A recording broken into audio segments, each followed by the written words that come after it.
Hey everybody, Brett Mix here, Macho Wrestling 101. Today we're reviewing SummerSlam 2002, one of the best pay-per-views of all time. Forget SummerSlam is the best SummerSlam of all time, but also one of the best pay-per-views, match pound for pound, match for match. This is one of the best stacked cards because you get wrestlers in their prime going at each other, and BENOIT-RVD, Edge, Eddie, ANGLE-REY, Shawn, Triple H, Brock, Rock, and then there's a couple other ones. Jericho, Flair, the tag team match, Test, Undertaker. Test, Undertaker might be the only match that you look at and go, well, but it was still good for a big man match. Let's get to the pay-per-view, but first I want to say hit like and subscribe to my videos if you like the history of wrestling, or if you like me when I stick up to date with matches. If you hit subscribe, that means a lot to me because I'm trying to grow the channel. So please do that. But after that, after I shamelessly plugged my channel, let's get to Summerslam02. It took place from Nassau Coliseum, I believe. The Nassau Veterans Memorial Coliseum in Long Island, New York, on August 25th, 2002. And it began with Angle and Ray. And Ray, it began with his entrance. We had Angle's entrance theme, but then when Rey Mysterio came out, he didn't come out from a stage. He jumped. Instead, he springboarded from the rope behind Angle when it was all dark, and then it came light. He springboarded into the ring and drop kicked Angle, which is a good metaphor for how the night was going to be and how this match was going to turn out. They definitely booked this pay-per-view perfectly. I wouldn't where the matches go. Perfect. To have technical matches like Benoit and RVD in the middle, to have a fast-paced opener like Angle and Ray at the beginning, to have the SummerSlam Triple H HBK match before the main event, and they had like a segment with Trish and the Fink or whatever to break up the main events, which is just perfect. That's exactly what you should do. So whoever booked this pay-per-view, I remember, just great job. I remember taping this on VHS and then giving it to my buddy who worked and didn't have time to watch it live, so I taped it, and then I remember handing him the VHS, and I remember him saying, "The crowd turned on The Rock." I just remember just little instances like that. I remember thinking, God, this is a good pay-per-view when I was watching it, just because of how many bangers there were on the night. Anyway, back to the Mysterio Angle match. There was a one spot in the match where Ray, the familiar spot where Angle's sitting down on the top rope, Ray joins him, so he's going to do probably a Hurricane Rana from the top, right? He tries it, but then Angle, in midair, gets an ankle lock on Ray. And there's a lot of moves they did.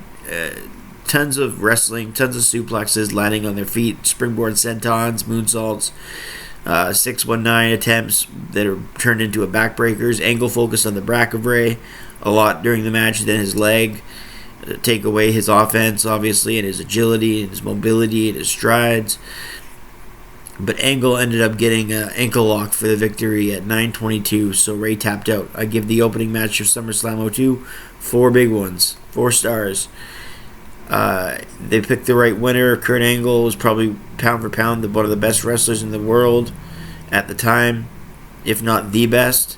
So to have him in the opening match is a good thing, because it shows that the opening matches pay-per-views, the big pay-per-views, are one of the best spots to be in. It's usually a top 3 or 4 match in terms of importance on a pay-per-view card, maybe even top 2 or 3. You want to have one in the middle of the show. You want to have the main event, but then the third most important one, if not second most important, would be your opener. What you start off with is the impression you want to leave, and what you end with is the impression. That's why the main event's the most important, because it's whatever you end with, it is your feeling of the show. But nothing will ever beat the importance of the main event. But an opener, the way you start something, it's like a first impression. I read in psychology it takes 17 different meetings. It's about 17, 18 different meetings with somebody to change their first impression of you. That's kind of neat, eh? takes about 17 to 20 different meetings with somebody to change their initial first impression of who you are. So that's why the openers are such an important thing with first impressions. And obviously this got off to a great first impression, 4 stars for the opener, and it was quick, fast-paced, and fun, and it was less than 10 minutes, one of the better matches that went under 10 minutes. Anyway, Angle got the victory, and we can move on. Chris Jericho versus Ric Flair. Obviously, Ric Flair is past his time here, but Ric Flair has always passed his time, it seems, since the mid-90s. But he keeps going, and Jericho was also one of the best in the world. Just shows you how stacked the card was and how stacked the roster was in 2002 to have guys like Angle and Jericho in their first 2 matches. Honestly, this match and feud wasn't much. It was just Jericho being an asshole to Flair. Jericho, I remember he was playing music on the build up to this match, and Flair would interfere, and Jericho and Flair would brawl backstage. It wasn't much. Jericho bumped the ref. The ref grabbed his eye. Flair hit a low blow. Flair slapped on the figure 4 leg lock, and Jericho tapped out for the victory at 10:22. And they actually have Ric Flair go over Jericho here. So Jericho just doing the job in 2002. Right after, think about this. He beats Austin and The Rock on the same night, December of 2001. He goes into WrestleMania the undisputed WWE champion, and that's at a time when the WWF and WCW merged, and that's like that title has never been more important because you're for the first time merging the WCW and WWF title. Chris Jericho's the guy, and what happens? Not only does he lose at WrestleMania in a match where he's not even the prominent figure, as Stephanie McMahon was, he goes on to lose to a rookie named John Cena, who nobody thought was going to be as big as he became, in a match at Vengeance. And then the next month he jobs to Ric Flair, Flair wasn't Flair here. In 2002 he was still a little insecure, the fans weren't really on his side. They popped for him, but they weren't like crazy for him like they became. It's my personal belief that Triple H reinstilled confidence in him. He even admits that. And I think the crowd started to love him a lot more after his Evolution days. Even though they were heels. I just think that he became more popular later on once the fans saw more of his older work with the DVDs and everything else. Flair became more of a legend online. Back in 2002, it was different. He's not on the same level. It took him a while to really become Flair, and so him getting the victory. My point is, him getting the victory over Jericho was just questionable at this time. But he did, and he did it by cheating. So he's always the dirtiest player in the game, even as a face. I gave this match 2 stars and 3/4. It was pretty good. It wasn't as good as the opener, obviously, which was 4 stars, but we're already on a good pace, though. If we're gonna average the 2 matches, it would be about 3.5 stars, right? So we're on a good pace, and the next match is going to keep up a good pace because it's Eddie Guerrero and his heel brilliance against Edge. Eddie Guerrero at the time, they were really pushing because they were going to have an Eddie and Austin feud around this time. I really do wonder if Steve never walked out if we were going to get Austin versus Eddie at this pay-per-view. I'm pretty sure we would have. I would think we would have got Austin versus Eddie at the King of the Ring in 2002. I'm pretty sure maybe they would have had a match there, maybe a match of Vengeance, and then a match at SummerSlam, maybe to be the final. With maybe Austin putting over Eddie, who knows?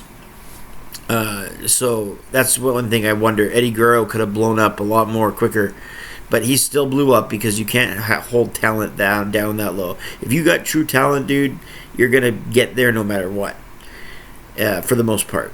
There's always exceptions in life, but Eddie Guerrero was destined for success. He just could have got there a lot quicker had Austin not walked out. Same with Brock, but guys like Brock and Eddie were going to get there anyway. Edge was the babyface, still coming out to Rob Zombie on the SmackDown brand. He was really over at the time. So this match, for a third match of the card, that's the thing. You got Kurt Angle and Rey Mysterio, talent like that in the opener. You got guys like Chris Jericho and Ric Flair in the second match. And in the third match, you got guys like Eddie Guerrero and Edge. See, there's where are the lower card wrestlers? There's no low card wrestlers on this show. That's why it's one of the best pay-per-views of all time, because the low card matches have main eventers and Hall of Famers. Everybody that I've mentioned, Ray, Angle, Jericho, Flair, Edge, Eddie, they're all Hall of Famers. This is the first 3 matches of a pay-per-view. There's no mid-carders here. Like, there's no jobbers. This is why people look at this show and they say that. We're not just overrating the pay-per-view just to say it's great.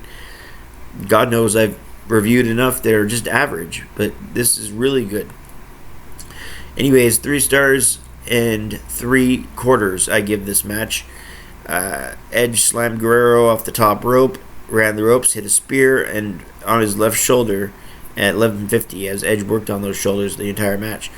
So Edge would implement his offense, his drop kicks, all that to the shoulder of Eddie, and then got him with the spear, damaging his core.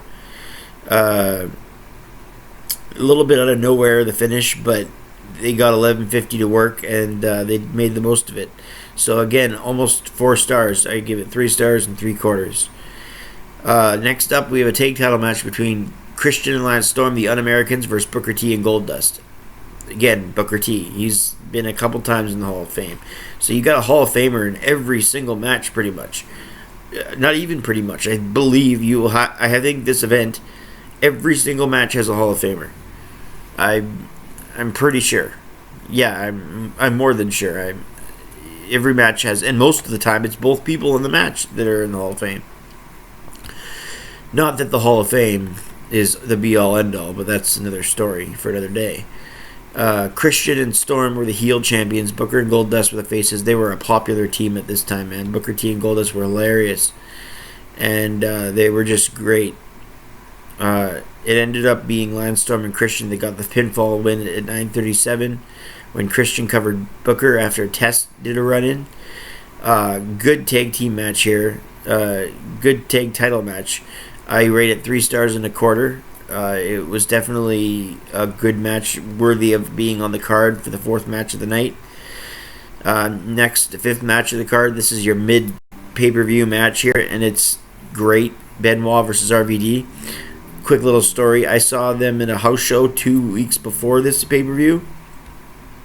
And they wrestled. Benoit and RVD wrestled each other. It was a Raw brand pay-per-view. It was a Raw brand house show that I went to in Kelowna, BC, Canada, in August of 2002, and that's when I saw Benoit and Eddie outside. They both went into their Chrysler rental car. After the match, I saw them both go into their Chrysler rental car, and they drove off to Kamloops that night because there was a show in Kamloops the next night.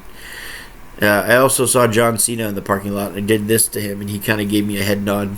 It was kind of funny. I didn't talk to Benoit or Eddie, though, but I just saw them walk into their car. Anyways, my point is that match at the house show was classic. So all the stories about Benoit giving 100%, doesn't matter how many people were in the attendance.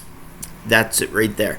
That match might have been better than the SummerSlam match. Benoit went to work. I remember when we were watching him live.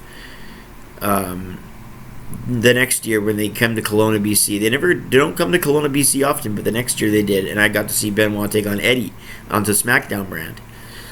That was great. I also got Cena versus The Undertaker that night as well. It was a Vengeance rematch in 2003.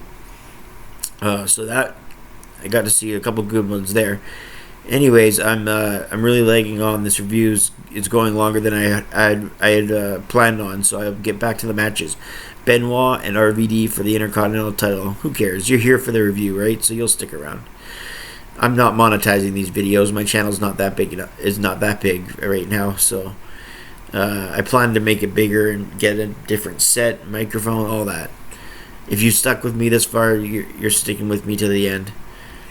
Benoit and RVD put on another classic, is my point. They put on one of the house show I went to, and they put on one here, and I also give this 4 stars. RVD went up quickly, hit the 5-star frog splash at 16:30 after countering belly-to-belly suplex off the top by Benoit. So RVD wins, 4 stars, great Intercontinental title match, and Bischoff backstage happy that the Raw brand beat the SmackDown brand there. Next, we got Test and The Undertaker. Test was a part of the Un-Americans at the time. Undertaker had just finished a failed, I'm going to call it a failed heel turn. His heel turn for no reason in November 01 during the Kiss My Ass segment, all the way up to now, July 2002, was just Taker needed to be a face as the big evil. So he became face again just about a month before this. And him as a face getting a dominant win to Tombstone after Test brought a chair in the ring at 8:18 was the right move. I give the match 2.5 stars, a good big man match, but nothing more than that. If you're gonna give this card a little bit of a meh on this card, this is the only match that was meh. So that says something right there. Next up, Shawn Michaels and Triple H. Oh boy, this is a classic. An all-time classic. I give it 4 stars and 3/4. This is in my top 50 matches ever. Shawn Michaels' first match back from injury, and they beat the living hell out of each other. Michaels back, his resilience is talked about as it always is, for good reason though, because Triple H just worked on his back the entire match. That was the focal point. Great psychology, great strategic wrestling, great chemistry. It went 27-50 when Michaels flipped over and got an inside cradle for the victory. And JR just goes off about Michaels being victorious. So again, 4 stars, 3/4. This is their best match together. They've had some classics, including the New Year's Eve 03 match on Raw, amongst others, but I think this is their best match together by far. They also had the Armageddon 3 Stages of Hell. They've had a lot of matches together, and not including the Elimination Chamber. But it's better than the Elimination Chamber first one, but it's not. I'm not including those when I'm talking about Michaels versus Triple H. I'm talking about singles matches. And there was other segments during the match, or during this pay-per-view, with Trish, like I said, and Lillian Garcia and The Fink. Just comedy spots, just to separate the main events. Now we finally get to the main event of this show. It's Brock Lesnar versus The Undertaker. This, and when I say finally, I don't mean like the show is dragging. I just mean this review. I've shared a couple stories, so it's going a little bit longer than I usually do it. But like I say, I'm not monetizing the channel, so the length really doesn't benefit me. I'm not a big enough channel to monetize it and get ad revenue. I think you need about 1,000 subscribers for that. Yeah, I'm in the 60s at the time of this review. So now we got Brock and Rock. The Rock, I think it was relatively known that he was going to go film movies after this, and I think Brock just was such a sensation that, and the fans in Long Island, they're kind of like New York City. They're smart fans, and Lesnar got the chance because he was the next big thing, and he was awesome. He was just a fucking beast. He was awesome. While The Rock was leaving, and The Rock has his problems with some crowds. That's why he came back as Hollywood Rock, because he was booed his last few times as a face. Even at the Raw 10th anniversary special, he was booed. So he came back as Hollywood Rock, and that made that made him better. Whenever the crowd boos somebody, turn them heel. It makes them 10 times better. It'll work for the future in their face run if you want them face. Just turn them heel. It's not hard. They try to build people up as faces. It shouldn't have to try. It should be a genuine reaction. It shouldn't have to be forced into feeling a certain way about somebody. You should feel it organically, naturally. Let it happen. Let it flow. The Rock and Paul Heyman. Before making this a 20-minute review, I'm gonna end it in the 19-minute section. Just have to say that this match was a classic match here. I gave it 4 stars and 1/4. Lesnar became the youngest champion ever, beating The Rock's record for that at 1550. As you counted a rock bottom into another F5. And 4 stars and 1/4. What do I rate this SummerSlam? I rate this a 9.5 out of 10. One of the best pay-per-views ever, and the best SummerSlam for my money. We'll check out new SummerSlams as we go on from 03, 04, all the way up to 2023. Thanks for watching this SummerSlam 02 review, and we'll see you on the next one, hopefully. I'm Brett Mix. And I'm out.